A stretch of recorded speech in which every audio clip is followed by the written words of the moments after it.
How's it going, guys? So we're here for, I guess, a TV update. Not really a trailer reaction or movie trailer reaction. Recently seen this on YouTube, so I don't know if this is 100% true, but it had Hulu marking, so I'm assuming we're going to watch this video where this person's going to talk about them bringing back Buffy the Vampire Slayer. You may hear some construction people in the background, so I do apologize.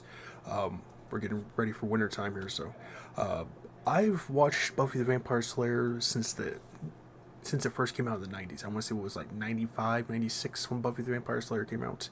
It came out with like Hercules, it came out with the X-Files, Angel, Xena the Warrior Princess, Goosebumps, Are You Afraid of the Dark? That genre of TV shows alone is basically what made my childhood, and it's the reason why I say the 90s had the best TV shows. Nowadays it's just filler crap and just constantly remakes with bad casts and stuff like that. Sara Michelle Gellar was a babe in that show, and she's still fairly good looking even today. I pretty much binge watched that entire show whenever I ever got the chance. The one thing that I could say is I like how they actually put cameos in when they made the TV show Angel. She had a few cameos in that show, but they never actually did finish that show because apparently when it was still run by the WB, the TV show didn't get enough ratings, which I think is the biggest crock. I mean, a TV show could have the hugest hits. You can have millions of views, but because if one person doesn't watch it, it's not enough, and they cancel the entire show.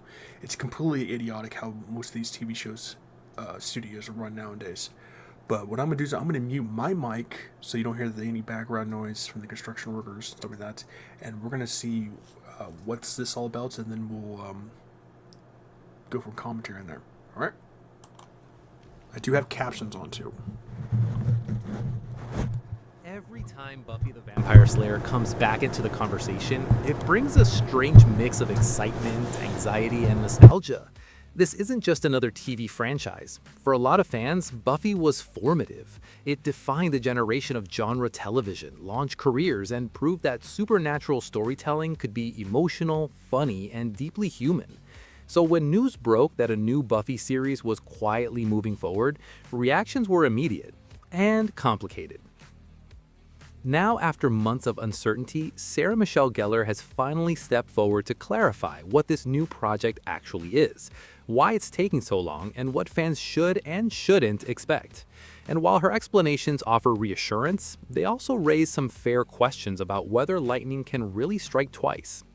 Let's break down what we know, what's being said, and what remains up in the air. Gellar recently confirmed that the upcoming project is officially titled Buffy the Vampire Slayer New Sunnydale. That name isn't just cosmetic. According to her, it's central to understanding the creative intent behind the series. This is not a reboot, and it's not a traditional sequel either. Instead, Gellar describes it as a continuation of the Buffy universe, one that expands the world rather than simply revisiting it. Her exact words are important here. She's been very deliberate in how she frames this. It's not a sequel, it's not a reboot, it's a continuation. That distinction matters because it signals an attempt to walk a very fine line. On one hand, the series acknowledges everything that came before. On the other, it doesn't want to be chained to the original show in a way that limits storytelling. According to Gellar, the new series is designed to explore where Buffy is now, but also what the world looks like with her and without her. And that's where the title New Sunnydale comes in. The original series ended with Sunnydale literally collapsing into a massive hellmouth crater. It was symbolic, final, and surprisingly hopeful. Buffy saved the world again, but more importantly, she broke the cycle. She was no longer the one and only Slayer. The burden was shared, and her story felt complete. So why return at all? That's a question Gellar herself struggled with for years. She's openly admitted that she once said she'd never return to Buffy because she didn't see how it could possibly live up to the original.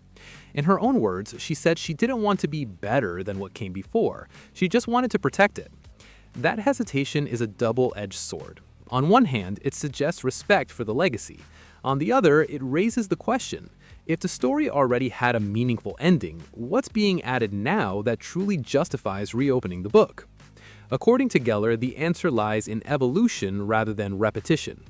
The new series reportedly takes place in a rebuilt Sunnydale, now divided into two distinct areas, gritty old Sunnydale and upscale new Sunnydale.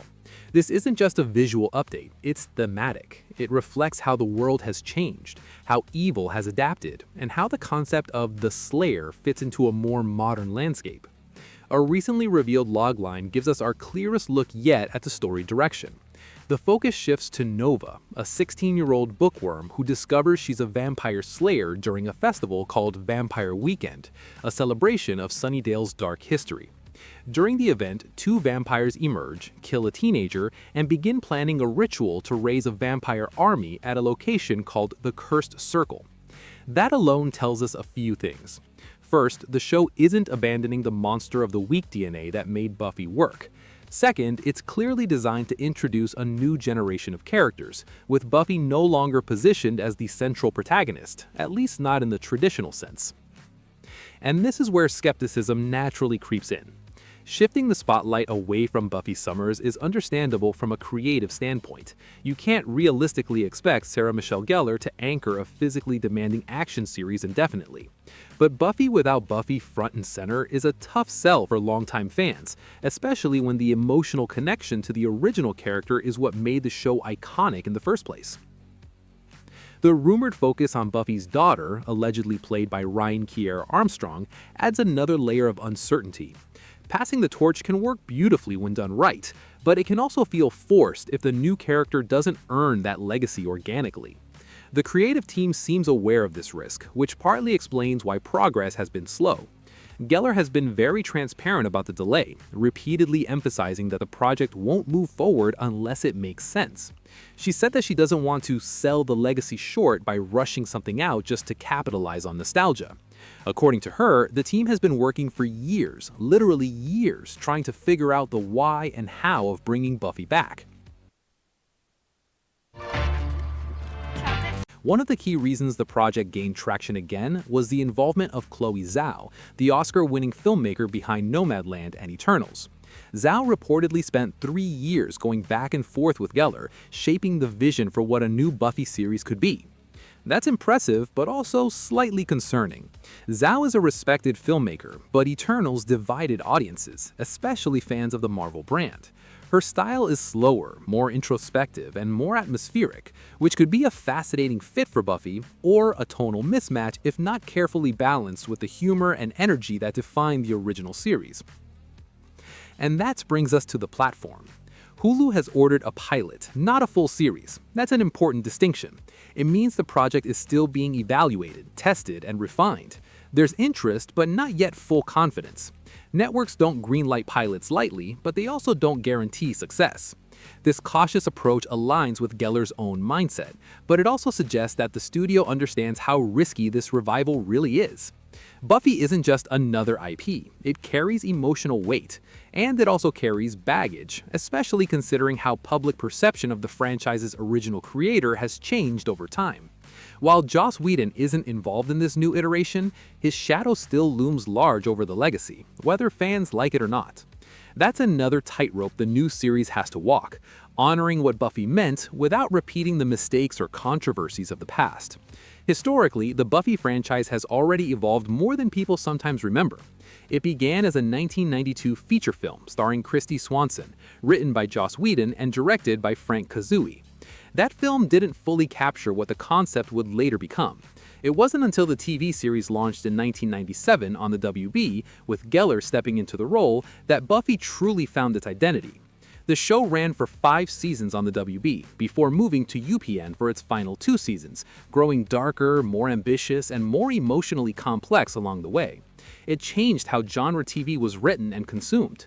So the idea of expanding that universe isn't inherently wrong, but expectations are sky high, and that's where caution is warranted.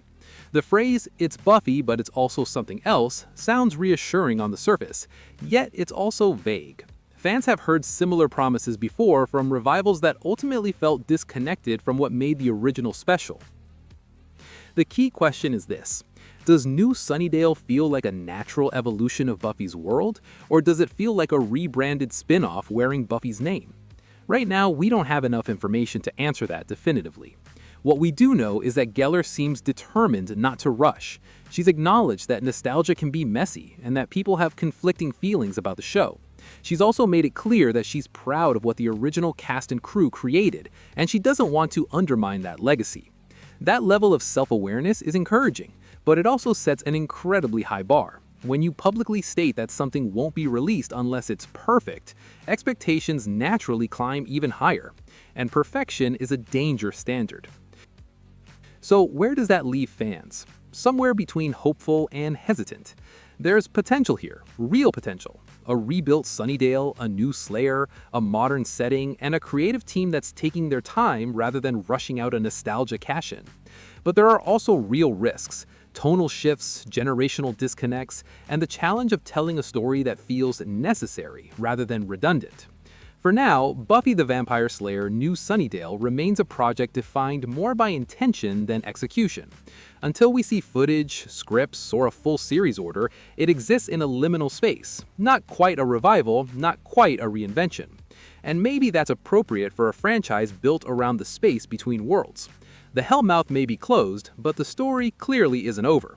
Whether reopening it proves inspired or ill-advised, that's something only time and the final show will tell. What are your thoughts on this? Let us know in the comments. Like and subscribe.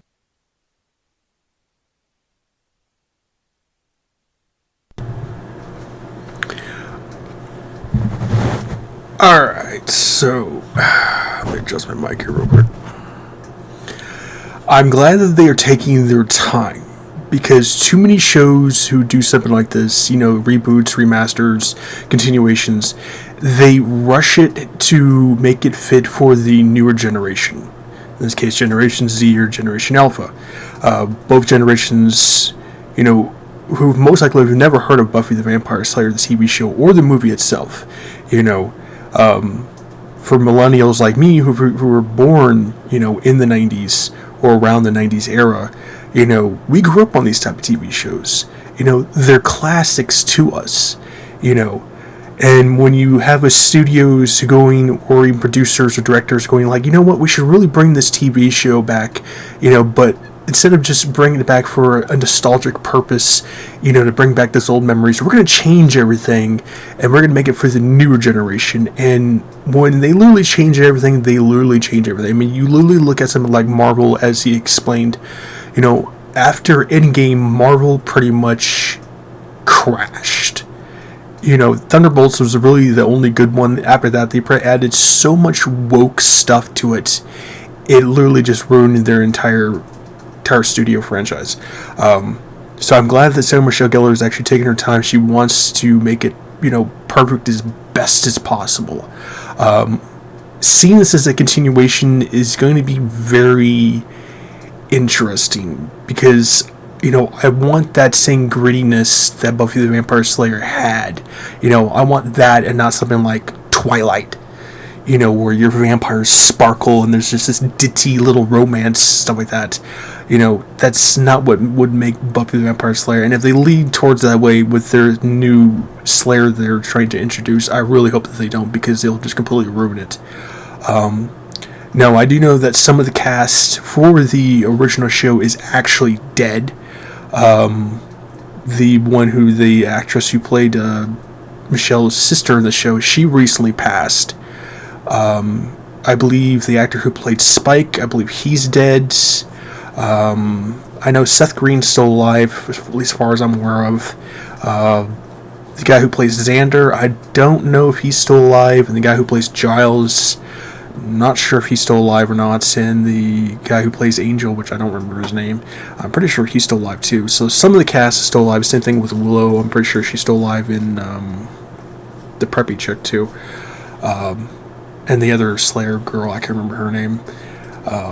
So I know most of them are pretty sure still alive, but I mean, you gotta think most of them are in their 40s or 50s, so, having to do their own stunts and stuff like that, or any heavy athletics to the show, it's gonna really take a toll on your body. As they mentioned, Sara Michelle Gellar doesn't really want to involve herself too much into the actual show itself, which is fine. as long as she's the one who's actually helping guide the show to actually make it better, which is really nice. Even if they add cameos into the show with the original cast or Sara Michelle Gellar would be fine. It doesn't have to completely revolve around her. Smart that Hulu is actually putting out a pilot and not a full TV series or even a full episode, because that right there can actually make or break the show. Most TV studio companies nowadays don't even bother with pilots anymore. They just put out a full episode, see how it does, and if it tanks, they just take it out.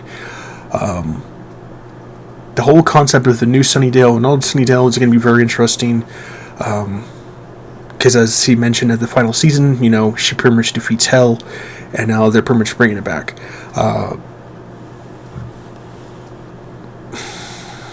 I'm very 50-50 of that. I really hope the show actually does good. Like I said, I was a big fan of Buffy the Vampire Slayer, but you don't want the same, repeat, process of, let's take the old show, but let's put a new cover of paint on it and say it's new, because that's what's really going to ruin a lot of TV shows, a lot of movies, a lot of games. A lot of these, studio companies do that, and it's the reason why most of your companies fail. But glad to see Sara Michelle Gellar is still well and alive, is still kicking ass, and like I said, I really hope that they actually at least put cameos in her in this new TV show, and I really hope it does well. But either way, stay safe, healthy, and sanitized. Make sure to like, subscribe, and leave comments below. Make sure to check out some videos. And you guys will either see this video either sometime tonight or you'll see it next week. And I'm going to be doing a movie trailer after this too. But let me know. Did you guys grow up with Buffy the Vampire Slayer, the TV show or movie? And how did you guys like it? And I'll see you guys.